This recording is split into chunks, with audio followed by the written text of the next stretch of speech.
Hello friends, आप देख रहे हैं मेरे YouTube channel R K education class. Friends, आज हम पढ़ेंगे BA programme 5th semester education in plural society unit 2 करेंगे। आज हम यूनिट 1 में ऑलरेडी अपलोड कर चुके हैं, उसके तीनों चैप्टर अपलोड कर दिए हैं, वो आप चैनल की प्लेलिस्ट में जाकर देख सकते हैं। आज हम करेंगे unit 2 language and the learner. Topic first है इसका child's home language and the language of school classroom and text books. बच्चों की घरेलू भाषा और स्कूल कक्षा और पाठ्य पुस्तक की भाषा। अधिकांश लोगों में भाषा को केवल संचार के साधन के रूप में परिभाषित करने की प्रवृत्ति है। अधिकांश लोगों में भाषा को, एक लैंग्वेज को एक संचार के रूप में परिभाषित करने की प्रवृत्ति है। विशेष रूप से शिक्षा के संदर्भ में यह एक बहुत ही सीमित नज़रिया है। और विशेष रूप से हम देखें तो ये शिक्षा के संदर्भ में, एजुकेशन के संदर्भ में ये एक बहुत ही सीमित नज़रिया है, क्योंकि यह भाषा की गतिशील प्रकृति को दरकिनार कर देता है। क्योंकि यह भाषा की जो गतिशील प्रकृति है उसको दरकिनार कर देता है, उसको एक तरफ कर देता है। भाषा एक माध्यम है। लैंग्वेज क्या है? एक माध्यम है जिसकी मदद से बच्चे खुद से और दूसरों से बात करते हैं। लैंग्वेज क्या है? एक माध्यम है जिसके वजह से हम बच्चे हों, वो अपनी बात को अपने से भी कर सकते हैं और दूसरों को अपनी बात को दूसरों के सामने रख सकते हैं, भाषा के ही द्वारा, लैंग्वेज के द्वारा। और वे शब्द से वास्तविकता को ग्रहण करके उस पर अपनी पकड़ बनाते हैं, और वो लैंग्वेज से ही वास्तविकता में, रियलिटी में क्या चल रहा है उसको वो ग्रहण करते हैं, उसको वो ऑब्जर्व करते हैं, फिर उससे ही वो बोलना सीखते हैं बच्चे, और उसमें ही अपनी पकड़ बनाते हैं। जिस लैंग्वेज को वो ज़्यादा सुनते हैं उसी को वो अपनी लैंग्वेज मानने लगते हैं, उसी के अकॉर्डिंग वो बोलने लगते हैं बच्चे।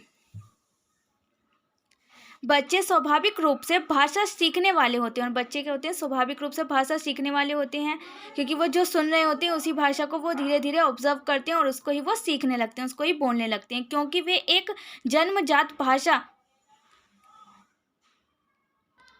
संकाय के साथ पैदा होते हैं। बच्चे जन्मजात भाषा के साथ ही पैदा होते हैं। दुनिया को समझने के लिए भाषा का प्रभावी ढंग से उपयोग करते हैं, और दुनिया को समझने के लिए है, उसको अंडरस्टैंड करने के लिए वो भाषा का प्रभावी ढंग से उसका उपयोग करते हैं कि क्या बोल रहे हैं, हम क्या सीखेंगे। बच्चे क्या करते हैं? जब पेरेंट्स बोल रहे होते हैं तो वो, उनके जो छोटे बच्चे होते हैं तो वो जो वर्ड बोल रहे होते हैं पेरेंट्स, उनको ही ऑब्जर्व करते हैं और वही वो बोलने लगते हैं। इसलिए भाषा क्या है? एक माध्यम है बच्चों को सीखने का, जिससे कि वो अपनी बात को खुद भी समझ सकें और वो दूसरों से को भी बता सकें वो कहना क्या चाह रहे हैं। और बच्चों में एकदम जब जन्म होता है बच्चों को तो बोलना नहीं आता उन्हें, और वो जो ऑब्जर्व करते हैं वो उसी को बोलते हैं, उसे ही क्या कहते हैं? लैंग्वेज, भाषा।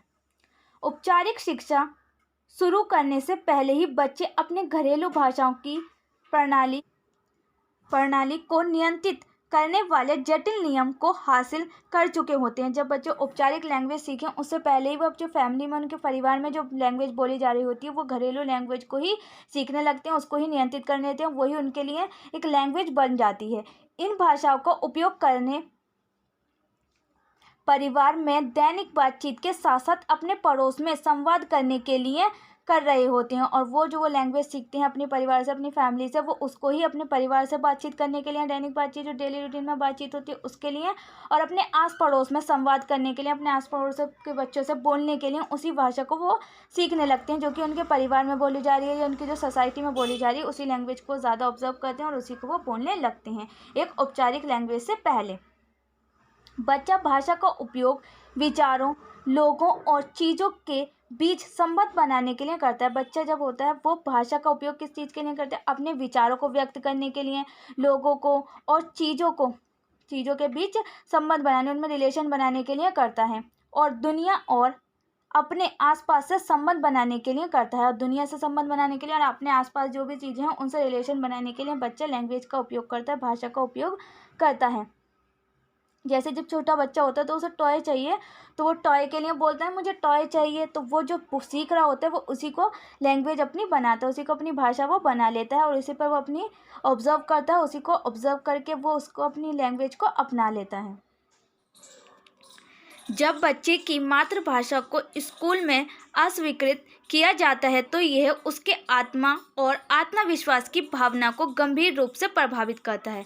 जब बच्चे की जो वो मातृभाषा वो बोल रहा है, जो परिवार में उसने सीखी है, जो उसने सोसाइटी में सीखी है, उस लैंग्वेज को उसको स्कूल में अस्वीकार किया जाता है, उसे एक्सेप्ट नहीं किया जाता है, तो वो उसकी आत्मा और उसके आत्मविश्वास की भावना को गंभीर रूप से प्रभावित करती है, उसको इफेक्ट करती है कि वो अब किस लैंग्वेज में बात करेगा, कैसे बात करेगा बच्चों से, अदर बच्चों से कैसे वो कनेक्शन बैठाएगा।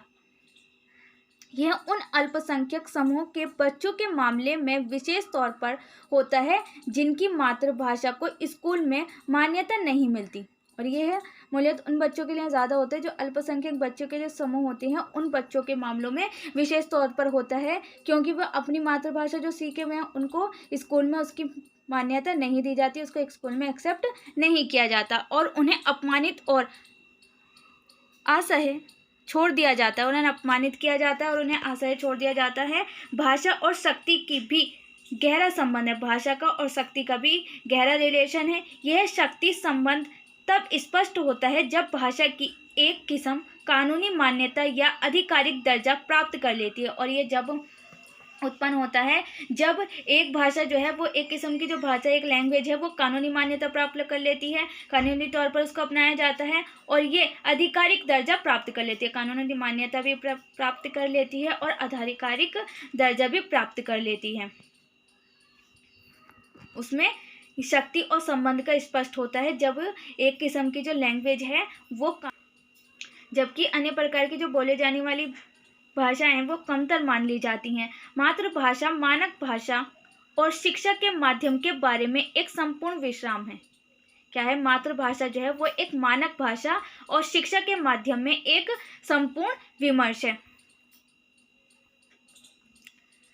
वर्तमान अध्याय बच्चों की अंतर्निहित भाषाई क्षमताओं पर केंद्रित है, और वर्तमान अध्याय जो है वो बच्चों की अंतर्निहित भाषाई क्षमताओं पर केंद्रित है। इसमें यह भी शामिल है कि समग्र भाषा सीखने और अधिग्रहण को बढ़ावा देने के लिए इन क्षमताओं को कैसे बनाया या विकसित किया जा सकता है। और वर्तमान अध्याय जो है वो बच्चों की अंतर्निहित भाषाई क्षमताओं पर केंद्रित है।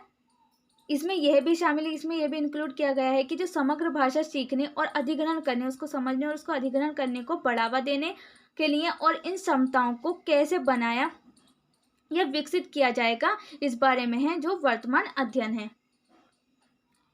यह अध्याय और जो ये अध्याय है वो मौजूदा संसाधनों की प्रचुर मात्रा पर ध्यान केंद्रित करता है, जिनकी मदद से घर की भाषा से एक सहज परिगमन सुनिश्चित हो सकता है, जिससे कि जिनकी मदद से क्या किया जा सकता है, जो घर की जो भाषा है, होम लैंग्वेज है, उसको एक सहज परिगमन सुनिश्चित हो सकता है। भारतीय संदर्भ में घर की भाषा और स्कूल की भाषा। घरेलू भाषा एक वह रूप है, भाषा का वह एक रूप है, घरेलू भाषा जो है वो भाषा का वह रूप है जिसे बच्चा घर पर परिवार के सदस्यों के साथ या अपने वातावरण में रोजमर्रा की बातचीत के लिए बोलता है। घर की भाषा कौन सी होती है? जो कि परिवार के सदस्यों से जो वो बातचीत करता है, उनके साथ रहता है, या उनके द्वारा जो वातावरण है उसमें रोजगार जो डेली रूटीन में जो वो लैंग्वेज बातचीत की जाती है वो होती है हमारी घरेलू लैंग्वेज।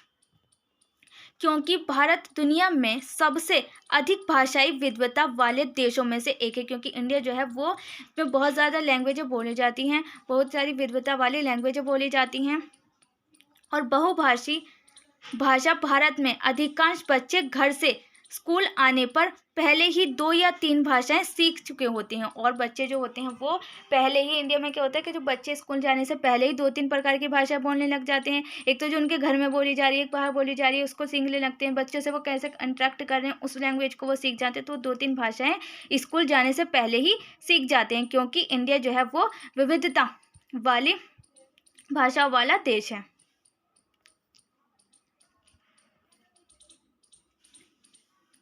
बच्चे अपनी भाषाओं के कुशल उपयोगकर्ता होते हैं, और बच्चे जो होते हैं अपनी लैंग्वेज में स्किल्ड होते हैं, वो उसी लैंग्वेज को अपना लेते हैं जिसको वो कंटिन्यूअसली उपयोग कर रहे होते हैं।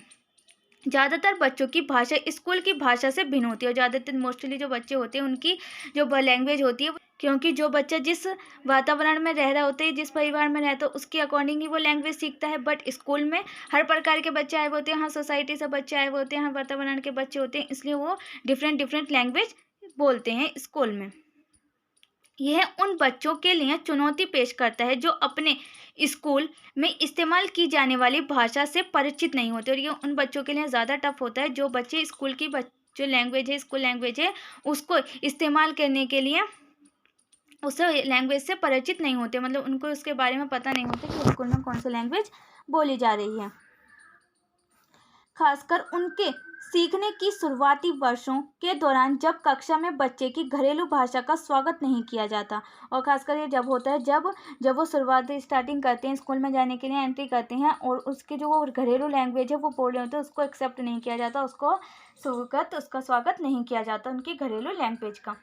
तो बच्चे के मन में घर में इस्तेमाल की जाने वाली और स्कूल में पढ़ाई जाने वाली भाषा के बारे में एक द्वंद्व पैदा हो जाता है। और क्या होता है, जब बच्चे को जो वो घर में इस्तेमाल कर रहा है लैंग्वेज और जो स्कूल में उसे पढ़ाई जा रही होती है, तो वो उन दोनों के बीच में द्वंद्व पैदा हो जाता है उसके बच्चे के दिमाग में। भारत की इस जटिल भाषाई स्थिति को संबोधित करने के लिए जो चुनौतियाँ और अवसरों दोनों ही पेश करती हैं, त्रिभाषा सूत्र का प्रयास किया गया है, और इन चुनौतियों को दूर करने और इन अवसरों को, इन अपॉर्चुनिटियों को दोनों को ही पेश करती हैं, और त्रिभाषा सूत्र का प्रयास किया गया है इन दोनों को इम्प्रूव करने के लिए। त्रिभाषा क्या होती है? त्रिभाषा सूत्र एक ऐसी रणनीति है, त्रिभाषा सूत्र जो है वो एक ऐसी रणनीति है जो त्रिभाषा सूत्र एक ऐसी स्ट्रेटेजी है जिसमें बहुभाषी देश बहुभाषावाद या अधिक भाषाओं को सीखने और राष्ट्रीय एकता या एकीकरण को बढ़ावा देती है। इस फॉर्मूले के तहत यह सुझाव दिया गया कि गैर हिंदी भाषी राज्यों में बच्चे हिंदी सीखेंगे और हिंदी भाषी राज्यों में बच्चे ऐसी भाषा सीखेंगे जो उनके इलाके में ना तो बोली जाती है और ना ही इस्तेमाल की जाती है। जो हिंदी भाषी राष्ट्र हैं उसमें हिंदी भाषी राज्यों में बच्चे ऐसी लैंग्वेज सीखेंगे जो कि ना ही तो उनके इलाके में उपयोग होती है, ना ही उनके इलाके में बोली जाती है और ना ही इस्तेमाल की जाती है। और जो गैर हिंदी भाषी राज्य हैं उनमें बच्चों को हिंदी सिखाई जाएगी।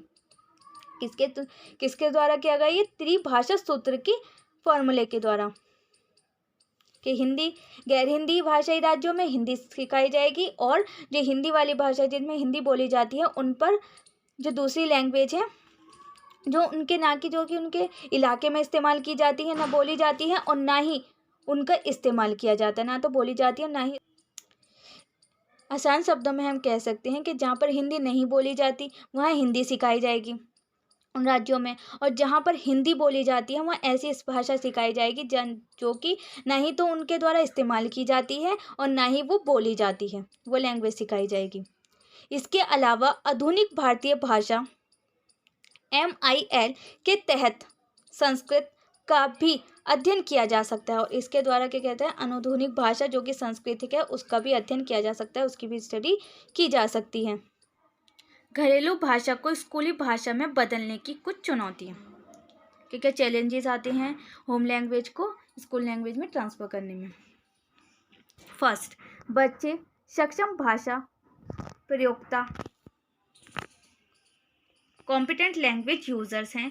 बच्चे अपने अनुभवों और उद्देश्यों और कार्य के माध्यम से भाषा को समझते और भाषा उनके लिए कार्य करती है। भाषा अपने उद्देश्य के अकॉर्डिंग भाषा को समझते हैं, लैंग्वेज को समझते हैं, फिर उसके अकॉर्डिंग वे कार्य करते हैं और लैंग्वेज उनके लिए उसी अकॉर्डिंग कार्य करती है।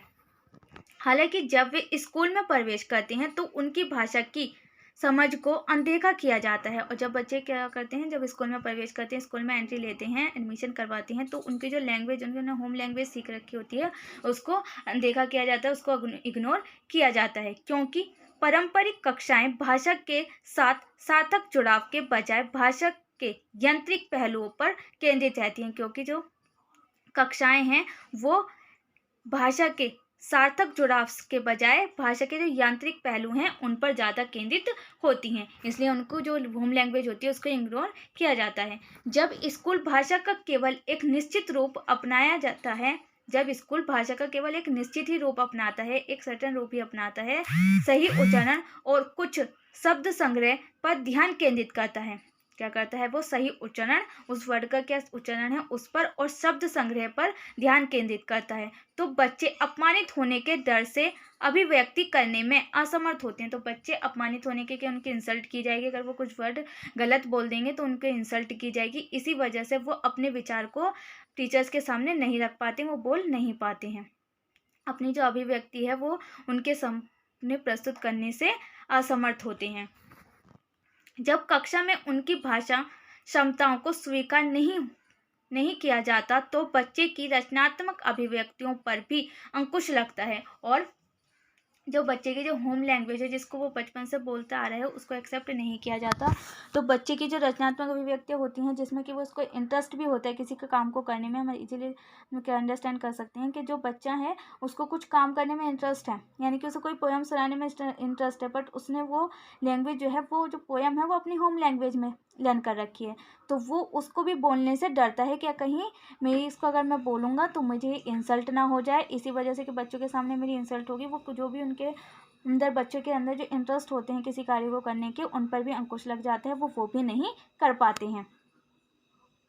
जब बच्चे पढ़ाई जा रही विषय वस्तु के साथ अपने जीवन के अनुभवों को जोड़ने में असमर्थ होते हैं तो रट कर सीखने और याद रखने को बढ़ावा मिलता है। जब बच्चे, जो उनको पढ़ाया जा रहा है, जो भी उनको विषय पढ़ाया जा रहा है, जो सब्जेक्ट उनको पढ़ाया जा रहा है, जब वो उसको अपने जीवन के अनुभवों से रिलेट नहीं कर पाते हैं, उसको जोड़ नहीं पाते हैं, उसमें असमर्थ होते हैं, तो वो उसको क्या करते हैं, या तो रट लेते हैं या उसको याद रखने के में को भी उनको बढ़ावा नहीं, मतलब कि वो रट के याद कर लेते हैं। जैसे कि आपको भी कभी कभी होता होगा कि आपको कोई टॉपिक लर्न नहीं हो रहा है, तो आप क्या करते हैं, उसको रट लेते हैं कि एग्जाम के टाइम पर रट लिया, तो उसको वो आपकी समझ में नहीं आया, वो कुछ टाइम के लिए माइंड में रहता है, उसके बाद वो समझ से हमारी माइंड से हमारे निकल जाता है, क्योंकि हमारी रटी हुई चीज़ जो होती है वो कम टाइम के लिए हमारे माइंड में रहती है और वो निकल जाती है। बट जो हम जिस चीज़ को हम समझ के पढ़ते हैं, उसको अंडरस्टैंड करके पढ़ते हैं, वो हमारे लॉन्ग टाइम के लिए हमारे माइंड में रहता है।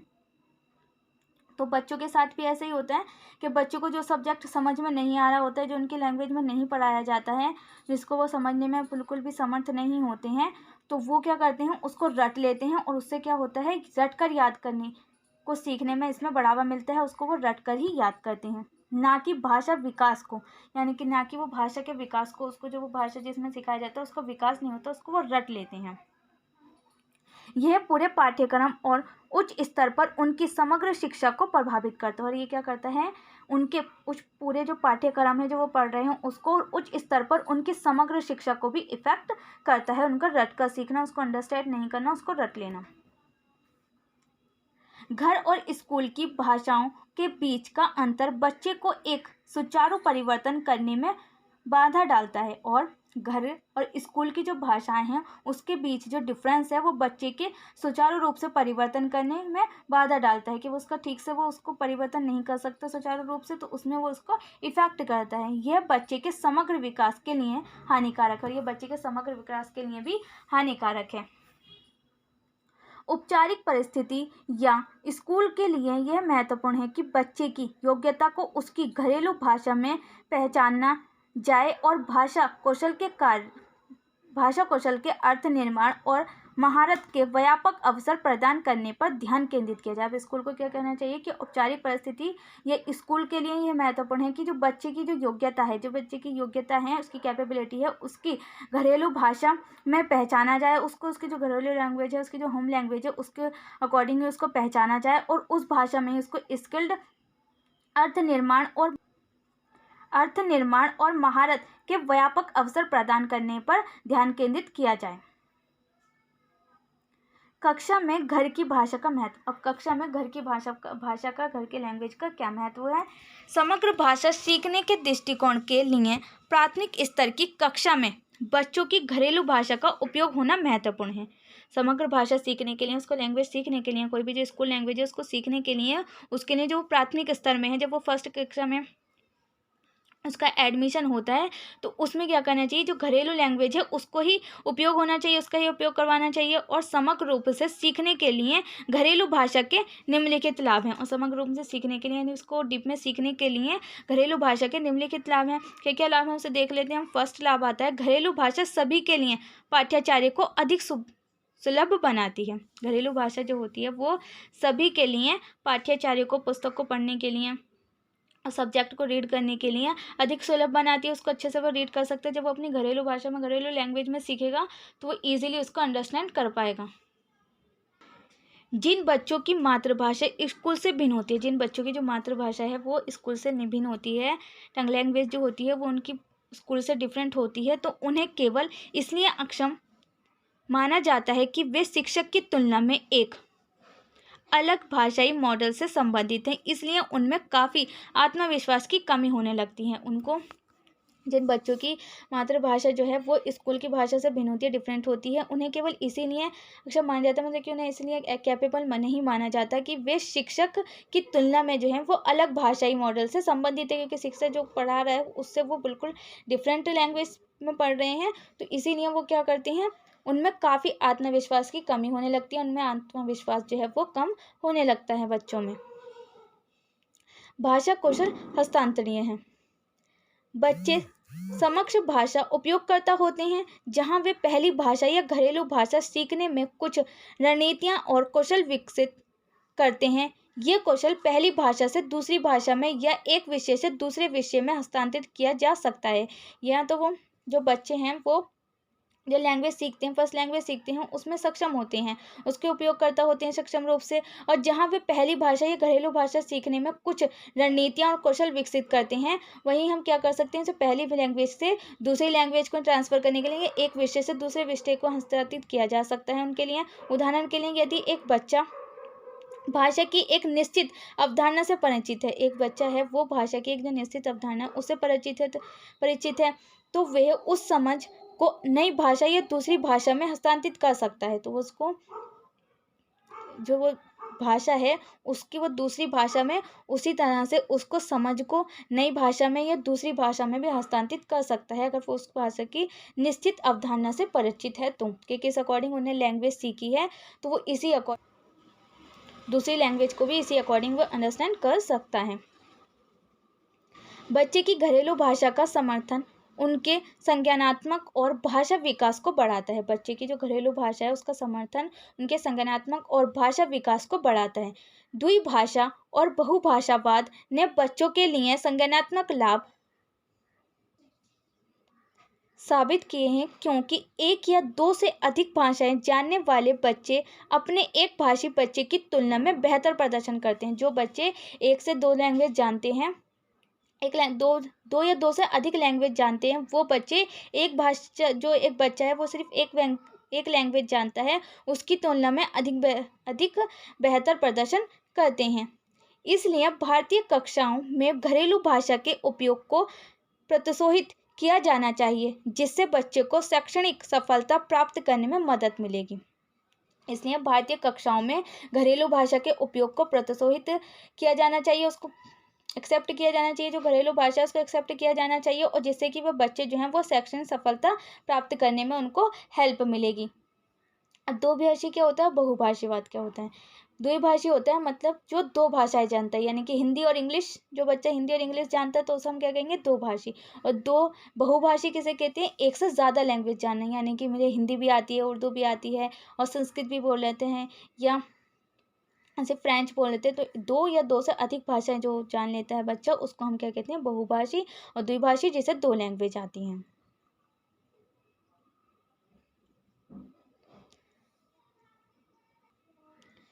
सकारात्मक आत्म अवधारणा और आत्मसम्मान का विकास। जब बच्चों की घरेलू भाषाओं को स्कूल में महत्व दिया जाता है, जब बच्चे की जो घरेलू भाषा है उसको स्कूल में इंपॉर्टेंस दी जाती है, उसको महत्व दिया जाता है और स्वीकार किया जाता है, उसको एक्सेप्ट किया जाता है उसकी घरेलू लैंग्वेज को, तो यह शिक्षार्थियों को उनकी पहचान के बारे में एक शक्तिशाली संदेश देता है। ये जो उनकी भाषाओं को, उनकी लैंग्वेज को एक्सेप्ट किया जाता है, उसको महत्व दिया जाता है घरेलू लैंग्वेज को, तो यह उसकी शिक्षार्थियों को उनकी पहचान के बारे में एक शक्तिशाली संदेश देता है, जबकि उनकी घरेलू भाषाओं को स्कूल में हतोत्साहित और अवमूल्यन किया जाता है, तो यह उनकी आत्म अवधारणा और आत्मसम्मान को नकारात्मक रूप से प्रभावित करता है। तो यह उनकी आत्म अवधारणा को और उनके आत्मसम्मान को भी निगेटिव रूप से प्रभावित करता है। बच्चे की घरेलू भाषा को महत्व देने से उनकी समग्र उपलब्धि की संभावना बढ़ जाती है। अगर उस बच्चों की घरेलू लैंग्वेज को स्कूल में एक्सेप्ट किया जाए, उसको इम्पोर्टेंस दी जाए, तो उनकी समग्र उपलब्धि की जो संभावना है वो बढ़ जाती है, पॉसिबिलिटी बढ़ जाती है उनके सफल होने की। घर से स्कूल में सुगम पारगमन सुनिश्चित करना। बच्चे अपनी घरेलू भाषा के साथ स्कूल जाते हैं। जो बच्चों ने घरेलू भाषा सीख रखी होती है उसके साथ ही वे स्कूल जाते हैं, और घरेलू भाषाएं हैं जिनका उपयोग बच्चे अपने परिवार और अपने परिवार में अंतःक्रिया के लिए करते हैं। घरेलू लैंग्वेज कौन सी होती है? जो अपने परिवार से कम्युनिकेट करने के लिए, और जो परिवार में सदस्य हैं उनसे कम्युनिकेट करने के लिए जो लैंग्वेज का यूज़ करते हैं उसको हम क्या कहते हैं? घरेलू लैंग्वेज। जब घर की भाषा से स्कूल की भाषा में नियंत्रण बनी रहती है तो बच्चा एक जब घर की भाषा से स्कूल की भाषा में निरंतरता बनी रहती है तो बच्चा एक सहज प्रगमन कर पाता है, यानी कि उसमें जो कंटिन्यूसली बनी रहती है, कंटिन्यूटी बनी रहती है स्कूल लैंग्वेज में भी और स्कूल और होम लैंग्वेज में, तो बच्चा एक सहज प्रगमन कर पाता है। इसका कंक्लूजन क्या निकलता है लैंग्वेज का? स्कूल में पूरे चैप्टर का कंक्लूजन, बच्चे जब तक स्कूल में प्रवेश करते हैं तब तक वे अपनी घरेलू भाषाओं की जटिल भाषाओं प्रणाली में महारत हासिल कर चुके होते हैं। जब तक स्कूल में एंट्री करते हैं, जब तक वो अपनी जो होम लैंग्वेज होती है उसको वो जटिल रूप से मतलब कि एक्सेप्ट कर चुके होते हैं, यानी कि उनको पूरी तरह से वो लैंग्वेज सीख चुके होते हैं। घरेलू लैंग्वेज जो कि उनके घर में बोली जा रही है, जो कि उनके परिवार के द्वारा बोली जा रही है, वो उसको ही ऑब्जर्व करते हैं और उसको ही अपना लेते हैं। तो जब तक वो स्कूल में एंट्री करते हैं जब तक उनकी वो लैंग्वेज पक्की हो जाती है। स्कूल का कार्य घरेलू भाषा की नींव पर खड़ा होता है। स्कूल का जो कार्य है वो घरेलू भाषा की नींव पर ही खड़ा होता है, क्योंकि भाषाई कौशल एक भाषा से दूसरी भाषा में हस्तांतरित किया जा सकता है। क्योंकि जो भाषाई कौशल है, स्किल्ड है, भाषाई लैंग्वेज है, जो लैंग्वेज की स्किल्ड है वो एक लैंग्वेज से दूसरी लैंग्वेज में हस्तांतरित की जा सकती है। इसीलिए शिक्षक को इन कौशलों को विकसित करने और विस्तारित करने की ज़रूरत होती है। इसीलिए क्या होती है, जो शिक्षक होते हैं, टीचर्स होते हैं, उनको इन जो स्किल्ड हैं उनको डेवलप्ड करने की और उनको विस्तारित करने की ज़रूरत होती है। प्राथमिक स्तर पर घरेलू भाषा का महत्व सर्वविदित है। जब बच्चे की घरेलू भाषा को पारंपरिक कक्षाओं में स्वीकृत और मान्यता नहीं मिलती तो यह उसके सीखने और शैक्षणिक उपलब्ध बच्चे की घरेलू भाषा को एक्सेप्टेंस नहीं मिलती, उसको एक्सेप्ट नहीं किया जाता, उसको मान्यता नहीं मिलती, तो यह उसके सीखने पर, उसके लर्निंग प्रोसेस पर, उसकी जो शैक्षणिक उपलब्धियां हैं, उसके एजुकेशन पर हानिकारक प्रभाव डालती हैं। इसलिए बच्चे को समृद्ध और सार्थक अनुभवों से अवगत कराने की आवश्यकता है। इसीलिए बच्चे को समृद्ध और सार्थक अनुभव कराने की आवश्यकता है।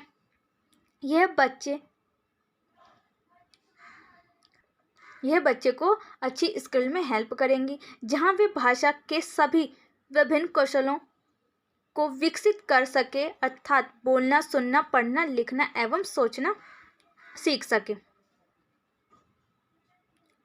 इसलिए उपयोगी है क्योंकि वह विभिन्न कौशलों को विकसित कर सकता है, उसमें बोलना, सुनना, पढ़ना, लिखना, वे सोचना, उसको लैंग्वेज को समझ सके। इसलिए उसको हेल्प करती है लैंग्वेज। उसकी घरेलू लैंग्वेज में ही उसको सिखाना चाहिए पहले स्टार्टिंग में, फिर उसको जब वो पूरी तरह से उससे समझ जाए तो उसको एक लैंग्वेज से दूसरी लैंग्वेज में ट्रांसफ़र किया जा सकता है ईजिली।